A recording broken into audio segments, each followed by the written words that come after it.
اور کہا، میں اسکندری جیل میں جا کر اس قیدی سے ملنا چاہتا ہوں اور میں اسے سوال پوچھنا چاہتا ہوں، اس نے مجھے بہت حیران کیا ہے۔ قاضی صاحب کے قریبی محافظ نے سپاہیوں کا دستہ تیار کیا اور قاضی صاحب اسکندری جیل میں پہنچ گئے۔ جب قاضی صاحب اسکندری جیل میں پہنچے تو قاضی صاحب کی حیرت مزید حیرت اور پریشانی میں بدل گئی، کیونکہ اس جیل میں جتنے بھی پھانسی کی سزا پانے والے قیدی تھے وہ سب مسکرا رہے تھے اور آپس میں اس طرح ہنس کھل رہے تھے جیسے وہاں کوئی جشن منایا جا رہا ہو۔ قاضی بڑا حیران تھا، لیکن قاضی صاحب کی سمجھ میں کچھ نہیں آ رہا تھا۔ قاضی صاحب نے جیلر کو اپنے پاس بلایا اور کہا، اے جیلر صاحب، آخر یہ کیا ماجرا ہے؟ کیا تم نے ان کو یہ خبر دے دی ہے کہ قاضی صاحب نے ان کی سزا کو ختم کر دیا ہے؟ جیلر صاحب نے کہا، نہیں حضور، ایسی کوئی بات نہیں ہے، ہم خود پریشان ہیں، آخر یہ سب قیدی اتنی اطمینان سے کیوں ہیں؟ پھر قاضی صاحب نے کہا، کیا اس کے بارے میں تمہیں کوئی پتہ نہیں؟ تو جیلر نے کہا، قاضی صاحب، جب سے فلاں نوجوان کو اس جیل میں پھانسی کی سزا دینے کے لیے بھیجا گیا ہے، اس دن سے تمام قیدی بہت خوشحال اور بہت پرسکین۔ قاضی بڑا حیران ہو گیا، کیونکہ جیلر صاحب نے اس قیدی کا کہا جس قیدی نے قاضی صاحب کو پریشان کر رکھا تھا، کیونکہ جب قاضی صاحب نے اس کو پھانسی کی سزا سنائی تھی وہ مسکرا رہا تھا، اس کے چہرے پر اطمینان تھا۔ قاضی صاحب نے کہا، آخر ایسی کیا وجہ ہے کہ اس نے تمام قیدیوں کو اتنا پرسکون کر دیا؟ تو اس نے کہا، قاضی صاحب، ہمیں زیادہ تو اس بات کے بارے میں معلوم نہیں، لیکن ہمیں کچھ سپاہیوں سے پتہ چلا کہ جو بھی اس جیل میں کوئی قیدی اگر پریشان یا مایوس ہو تو یہ نوجوان ان کو ایک تحریر لکھ کر دیتا ہے اور تحریر لکھ کر دینے کے بعد وہ قیدی خوشحال ہو جاتا ہے۔ ایسے لگتا ہے اس کی ساری پریشانیاں حل ہو گئی ہیں، اور میں نے بہت کوشش کی کہ آخر پتہ چل جائے کہ یہ نوجوان ان کو تحریر میں کیا لکھ کر دیتا ہے، لیکن اس بات کے بارے میں ہمیں بھی نہیں پتہ لگا۔ یہ سن کر قاضی بڑا حیران ہو گیا کہ آخر نوجوان کو تحریر میں کیا لکھ کر دیتا ہے۔ قاضی صاحب اپنے گھوڑے سے اترے اور سیدھا اس نوجوان کی جیل والے کمرے میں چلے گئے۔ قاضی صاحب نے سلام کیا اور اندر داخل ہو گئے۔ وہ نوجوان بھی حیران ہو گیا کہ قاضی صاحب ایک قاتل کے کمرے میں کیا کرنے آئے ہیں، اور قاضی صاحب کے انداز گفتگو نے بھی اس نوجوان کو حیران کر رکھا تھا، لیکن وہ نوجوان نہیں جانتا تھا کہ اس نوجوان کی اس عمل نے قاضی صاحب کو کتنا حیران کر رکھا ہے۔ قاضی صاحب اس کے پاس جا کر زمین پر بیٹھ گئے اور کہا، اے نوجوان، آخر تمہارے اندر کیا چھپا ہوا ہے جو تم نے اس 70 سالہ بوڑھے قاضی کو حیران کر دیا ہے؟ اس نوجوان نے کہا، استغفر اللہ قاضی صاحب، میں نے تو ایسا کچھ نہیں کیا۔ قاضی صاحب نے کہا، مجھے سب سے پہلے یہ بتاؤ کہ آخر تم سے وہ قتل کیسے ہوا؟ آخر اس کے پیچھے کیا راز ہے؟ تو اس نے کہا، قاضی صاحب، میرے بابا کو آپ جانتے ہیں، میرے بابا نے ہمیشہ اپنے علاقے والوں کی مدد کی، کبھی کسی کے ساتھ ناانصافی نہیں کی، لیکن میں ایک قاتل کیسے بنا، اس کے پیچھے ایک لمبی داستان ہے۔ قاضی صاحب نے کہا، میں یہ داستان سننا چاہتا ہوں۔ پھر اس نوجوان نے کہا، قاضی صاحب، میرا ایک چھوٹا بھائی ہے جو مجھ سے زیادہ جنونی اور غصے والا ہے۔ اس کی ایک علاقے کے لوہار کی بیٹی سے منگنی ہوئی تھی، وہ اس سے بہت محبت کرتا تھا۔ اسی دوران ہمارے علاقے کا ایک نوجوان قاہرہ سے اچھی تعلیم حاصل کر کے واپس آیا، اس کا باپ بھی کافی دولت مند ہے۔ لوہار کی بیٹی پورے علاقے کی سب سے خوبصورت اور حسین و جمیل ہے۔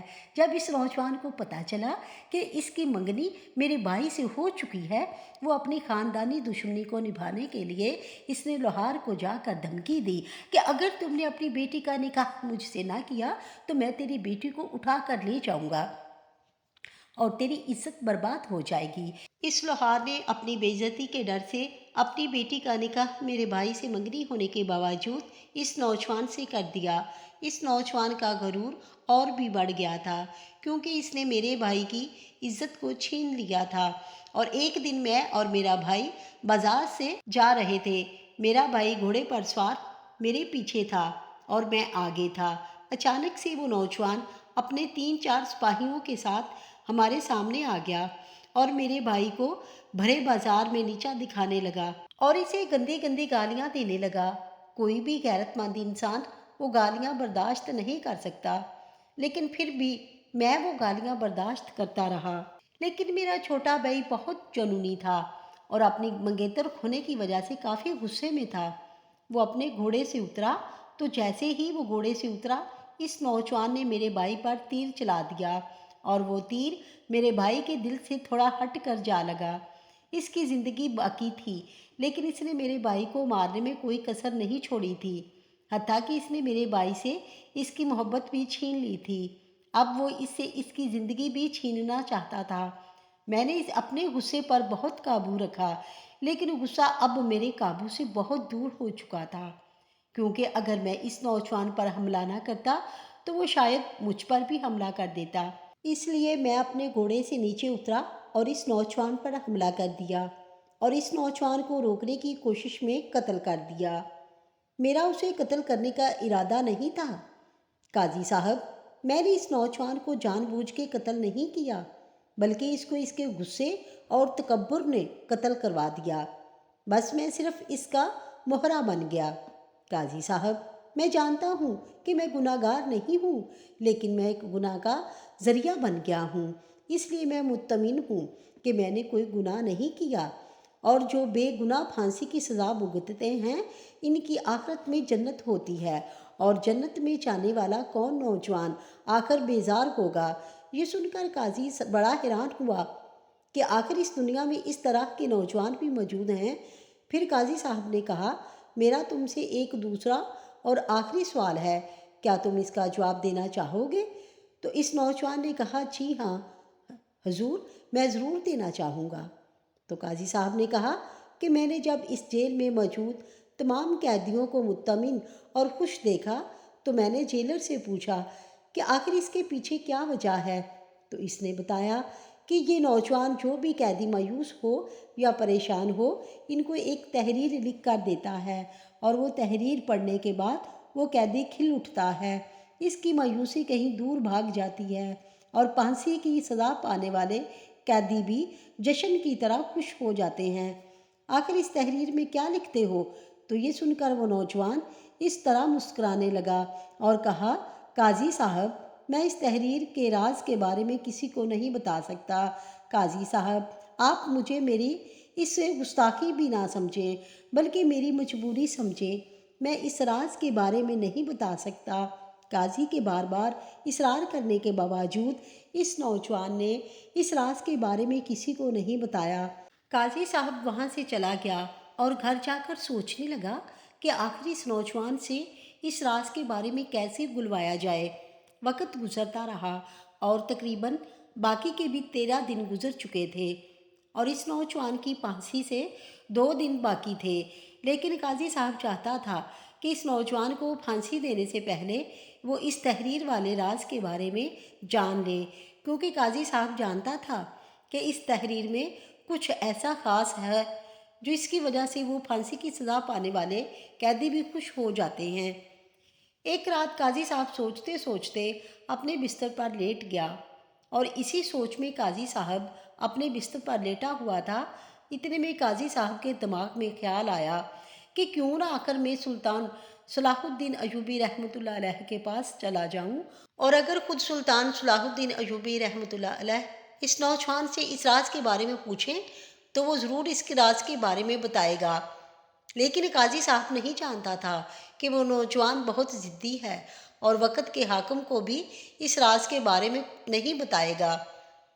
قاضی صاحب صبح سویرے نماز سے فجر ادا کر کے اپنی منزل کی طرف روانہ ہو گئے اور سلطان صلاح الدین ایوبی رحمۃ اللہ علیہ کی خدمت میں حاضر ہوا، اور سلطان صلاح الدین ایوبی رحمۃ اللہ علیہ کو شروع سے لے کر مکمل داستان سنائی، اور سلطان کو بتایا کہ سلطان معظم، میں نے ایک قاتل کو سزائے موت کی سزا سنائی تو میں نے اس کے چہرے پر اتنا اطمینان دیکھا جس نے مجھے حیرت میں ڈال دیا، اور اس کے بعد میں اس حیرت کو ختم کرنے کے لیے اسکندری جیل میں گیا تاکہ اس نوجوان سے اس عجیب خوشی کے بارے میں پوچھ سکوں۔ تو وہاں جا کر میری حیرت مزید بڑھ گئی، کیونکہ وہاں کے سارے قیدی بڑے مطمئن اور خوش تھے، اور جب میں نے جیلر سے پوچھا کہ اس کی وجہ کیا ہے تو اس نے بتایا کہ یہ نوجوان تمام قیدیوں کو جو مایوس ہوتے ہیں ان کو ایک چٹھی لکھ کر دیتا ہے، اور وہ اس چٹھی میں لکھی تحریر پڑھ کر وہ قیدی خوش ہو جاتے ہیں اور ان کے چہرے پر مسکراہٹ آ جاتی ہے۔ اور اس راز کے بارے میں نے اس نوجوان سے بہت پوچھا، لیکن اس نے بتانے سے انکار کر دیا۔ سلطان صلاح الدین ایوبی رحمۃ اللہ علیہ بھی خود حیران ہو گئے کہ آخر وہ نوجوان چٹھی میں ایسا کیا لکھتا ہے۔ سلطان صلاح الدین ایوبی رحمۃ اللہ علیہ نے اپنے قریبی کماندار کو حکم دیا کہ جا کر اس نوجوان کو جیل سے لے آؤ اور عدالت میں حاضر کرو تاکہ میں اس سے اس راز کے بارے میں پوچھ سکوں۔ کماندار اسی وقت سپاہیوں کے دستے کے ساتھ روانہ ہوا اور ظہر کی نماز تک اس قیدی کو لے کر سلطان کے سامنے حاضر ہوا۔ لیکن جب سلطان صلاح الدین ایوبی رحمۃ اللہ علیہ نے اس سے پوچھا تو اس نے کہا، سلطان معظم، میں اس راز کے بارے میں کسی کو نہیں بتا سکتا، چاہے اس کے لیے میری جان ہی کیوں نہ چلی جائے۔ ویسے بھی مجھے 2 دن کے بعد پھانسی ہو جانی ہے۔ جب سلطان صلاح الدین رحمۃ اللہ علیہ نے دیکھا کہ یہ نوجوان بہت ضدی ہے، لہٰذا سلطان نے حکم دیا کہ اس کو دوبارہ اپنی قیامگاہ پر لے جایا جائے۔ جب وہ چلا گیا تو قاضی صاحب نے کہا، حضور اب کیا ہوگا؟ کیا یہ راز اس کی موت کے بعد دفن ہو جائے گا؟ سلطان صلاح الدین ایوبی رحمۃ اللہ علیہ سوچ میں پڑ گئے، اور تھوڑی دیر سوچنے کے بعد سلطان صلاح الدین ایوبی رحمۃ اللہ علیہ کے دماغ میں ایک ترکیب آئی، اور سلطان نے قاضی کو کہا کہ تمہیں میری ایک ترکیب پر عمل کرنا ہوگا تاکہ ہمیں اس راز کے بارے میں پتہ چل جائے۔ قاضی صاحب نے کہا، وہ کیسے؟ تو سلطان نے کہا کہ تم نے بتایا کہ وہ نوجوان صرف سزائے موت کے قیدی کو ہی چٹھی لکھ کر دیتا ہے۔ اگر تم بھی سزائے موت کے قیدی بن کر اسی جیل میں جاؤ تو وہ تحریر میں چھپا راز تمہیں بھی پتہ چل جائے گا۔ قاضی صاحب نے کہا، سلطان معظم، یہ کیسے ممکن ہے؟ میں کسی کا قتل کیسے کروں گا اور مجھے پھانسی کی سزا کیسے ہوگی؟ تو سلطان نے کہا، یہ سب کرنے کی تمہیں ضرورت نہیں، بس تمہیں اپنا بھیس بدلنا ہے، اور اس راز کے بارے میں معلوم کرنے کے لیے تمہیں اس جیل میں ایک سزائے موت کا قیدی بن کر جانا ہوگا، اور آگے کا کام تم خود جانتے ہو۔ قاضی صاحب کو سلطان کی یہ ترکیب بہت پسند آئی، اور قاضی صاحب اپنے گھر گیا اور بیس بدل کر سپاہیوں کو حکم دیا کہ مجھے اس جیل میں جا کر ڈال دو، اور جیل میں یہ جا کر پیغام دو کہ یہ قاہرہ کا ایک بہت بڑا قیدی ہے اور اس کو 2 دن کے بعد پھانسی ہونے والی ہے۔ قاضی صاحب نے اپنا بیس بدلا ہوا تھا، کسی نے بھی اس قاضی صاحب کو نہیں پہچانا کہ تمام قیدیوں کو سزائے موت کی سزا سنانے والا قاضی خود بیس بدل کر جیل میں پہنچ گیا ہے۔ آدھا دن گزر گیا، اس نوجوان کو کسی قیدی نے جا کر بتایا کہ حضور، اس جیل میں ایک قیدی کو لایا گیا ہے جس کو 2 دن کے بعد پھانسی کی سزا ہونے والی ہے، اور وہ بہت پریشان ہے کیونکہ بتایا گیا ہے کہ اس کے بیوی بچوں کا پیچھے کوئی وارث نہیں، وہ سخت اذیت میں ہے۔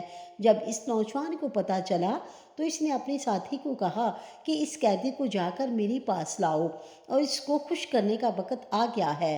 قاضی صاحب اس انتظار میں بیٹھا تھا کہ میں کیسے اس کے پاس پہنچوں گا۔ تھوڑی دیر گزری، قاضی صاحب کے پاس ایک قیدی آیا اور کہا، چلو تمہیں ہمارا سردار بلا رہا ہے، کیونکہ تمام قیدی اس نوجوان کو اپنا سردار سمجھتے تھے۔ قاضی صاحب کو اس سردار کے پاس لے گئے، اور اس سردار نے اس نوجوان نے قاضی صاحب کو ایک چٹھی پر تحریر لکھ دی، اور جب تحریر وہ قاضی صاحب نے پڑھی تو قاضی صاحب کے پیروں تلے زمین نکل گئی۔ وہ قاضی صاحب اسی وقت دوڑا اور وہ تحریر لے کر اپنے گھوڑے پر سوار ہوا اور سلطان صلاح الدین ایوبی رحمۃ اللہ علیہ کی عدالت میں پہنچ گیا۔ سلطان لوگوں کے مسائل سننے میں مشغول تھے کہ اتنے میں قاضی صاحب اسی قیدی کے بیس میں سلطان کے سامنے حاضر ہوا۔ سلطان بھی قاضی کو نہیں پہچان سکا، لیکن جیسے ہی وہ تحریر قاضی صاحب نے سلطان کے سامنے رکھی تو سلطان کے ہوش اڑ گئے، کیونکہ اس تحریر میں جو لکھا گیا تھا وہ واقعی میں پریشان کر دینے والا تھا۔ جب سلطان صلاح الدین ایوبی رحمۃ اللہ علیہ نے تحریر پڑھی تو اس میں لکھا تھا، یہ جو آج کے حکمران، قاضی اور سردار ہم جیسے بے گناہ اور مظلوم قیدیوں کو پھانسی کی سزا پر چڑھتے ہوئے دیکھ رہے ہیں، کل ہم ان کو اپنے اللہ کے سامنے اس طرح گلے میں توق ڈالے دیکھیں گے، ہمیں انصاف مل جائے گا۔ اور دوسری بات یہ کہ ایک مسلمان کی زندگی یہ نہیں ہے، بلکہ موت کے بعد کی زندگی اصل زندگی ہوتی ہے۔ سلطان صلاح الدین ایوبی رحمۃ اللہ علیہ بڑے پریشان ہو گئے کہ آخر تحریر کا مقصد کیا ہے۔ سلطان صلاح الدین ایوبی رحمۃ اللہ علیہ اسی وقت اپنے گھوڑے پر سوار ہوئے اور قاضی صاحب کے ساتھ اسکندری جیل میں پہنچ گئے، اور جا کر اس نوجوان کے سامنے وہ تحریر رکھی اور کہا، اے نوجوان، تمہارا راز کھل چکا ہے، اب اس راز کے بارے میں کھل کر بتاؤ، آخر اس تحریر کے لکھنے کا کیا مقصد ہے؟ تو یہ دیکھ کر وہ نوجوان مسکرانے لگا اور کہا، سلطان معظم، قاضی صاحب جانتے تھے کہ میں نے بے شک اس نوجوان کو قتل اس وجہ سے کیا کیونکہ وہ مجھ پر حملہ آور ہوا تھا، اور میں نے اپنی جان کی حفاظت کرتے ہوئے اس کو قتل کر دیا، اور شریعت میں بھی یہی ہے کہ اپنی جان کی حفاظت کرتے ہوئے اگر تم دوسرے کو قتل کر دیتے ہو تو اس کے بدلے میں تم پر کوئی قصاص نہیں ہوگا۔ لیکن پھر بھی قاضی صاحب نے مقدمے کا وہ رخ نہیں دیکھا بلکہ دوسرا رخ دیکھا اور مجھے سزائے موت دے دی۔ اور جب میں اس جیل میں پہنچا اور تمام قیدیوں سے جب میں نے پوچھا تو ان کی باتوں سے مجھے یہی محسوس ہوا کہ جتنے بھی اکثر قیدی ہیں اور جن کو سزائے موت کی سزا سنائی گئی ہے، ان کے اس فیصلے کے پیچھے طاقت کا ہاتھ ہے، جس کے پیچھے بڑے بڑے ذمہ دار، بڑے بڑے سردار اور سلطان کے وزیر ہیں۔ ان میں سے اکثر قیدی بے گناہ ہیں، اور اس لیے میں ان کو یہ تحریر لکھ کر دیتا کہ بے شک آج کے سلطان اور قاضی ہمیں موت کی گھاٹ اترتا ہوا دیکھ کر خوش ہو گئے، لیکن جب ہم قیامت کے دن ان کے گلوں میں توق ڈالے ہوئے دیکھیں گے تو ہمیں انصاف مل جائے گا اور ہم بھی ان کی طرح خوش ہو جائیں گے۔ اور ایک مسلمان کی زندگی موت کے بعد کی زندگی ہوتی ہے، یہ تو ایک عارضی زندگی ہے، اور جب میں یہ تحریر لکھ کر ان سزائے موت کی سزا پانے والے قیدیوں کو دیتا تو وہ خوش ہو جاتے اور ان کے دلوں کو اطمینان ملتا اور وہ پرسکون ہو جاتے۔ جب یہ بات سلطان صلاح الدین ایوبی رحمۃ اللہ علیہ نے سنی تو قاضی صاحب کی طرف چہرے کا رخ موڑتے ہوئے کہا، قاضی صاحب، جتنی آپ نے جدوجہد اس راز کے بارے میں جاننے کی اتنی آپ جدوجہد ان لوگوں کے مقدمات کو سنتے ہوئے کرتے تو بے شک آج اس نوجوان کے سامنے ایک سلطان کو شرمندہ نہ ہونا پڑتا۔ تو یہ سن کر قاضی صاحب نے کہا، سلطان معظم، میں نے کبھی ناانصافی پر مبنی فیصلہ نہیں کیا، جب بھی مجھے گواہ اور ثبوت ملے تب میں نے جا کر فیصلہ کیا۔ تو سلطان صلاح الدین ایوبی رحمۃ اللہ علیہ نے کہا، قاضی صاحب، آپ کو قاضی کس لیے تعینات کیا گیا؟ اگر آپ گواہوں اور ثبوتوں کی بنیاد پر فیصلہ سنائیں گے تو کیا گواہ اور ثبوت خریدے نہیں جا سکتے؟ اس کا مطلب یہ ہے کہ جس کے پاس دولت ہو وہ گواہ اور ثبوت خرید کر دے دے تو وہ کسی کو بھی مجرم قرار دے گا۔ تمہارا یہ فرض تھا کہ تم سچ اور جھوٹ کا فرق کرو، لہٰذا تم بھی ان کے برابر کے گناہ میں شریک ہو۔ اور اس کے بعد سلطان صلاح الدین ایوبی رحمۃ اللہ علیہ نے حکم دیا کہ جتنے بھی اس جیل میں قیدی ہیں ان کے مقدمات دوبارہ سنے جائیں، اور اس کے بعد سلطان صلاح الدین ایوبی رحمۃ اللہ علیہ نے اس نوجوان کو بھی رہا کر دیا، اس بنا پر کہ اس نوجوان نے اپنی جان کی حفاظت کرتے ہوئے قتل کیا تھا۔ اور بہت ہی روایات میں ملتا ہے کہ جب سلطان کے حکم پر تمام قیدیوں کے مقدمے دوبارہ سنے گئے تو ان میں سے آدھے سے زیادہ قیدی رہا ہو گئے، کیونکہ ان کے سنائے گئے فیصلے کے پیچھے بڑے بڑے ذمہ داروں اور دولت مند آدمیوں کی طاقت تھی، اور اس نوجوان کی وجہ سے بہت سارے سزائے موت کی سزا بھگتنے والے قیدی رہا ہو گئے۔ اور اس کے بعد سلطان صلاح الدین ایوبی رحمۃ اللہ علیہ نے حکم دے دیا کہ کبھی بھی کوئی بھی قاضی گواہوں اور ثبوتوں کو دے کر فیصلہ نہ کرے بلکہ جھوٹ اور سچ کو دے کر فیصلہ کرے، کیونکہ گواہ اور ثبوت تو خریدے جا سکتے ہیں اور کبھی بھی انصاف پر فیصلہ گواہوں اور ثبوتوں پر نہیں کیا جا سکتا۔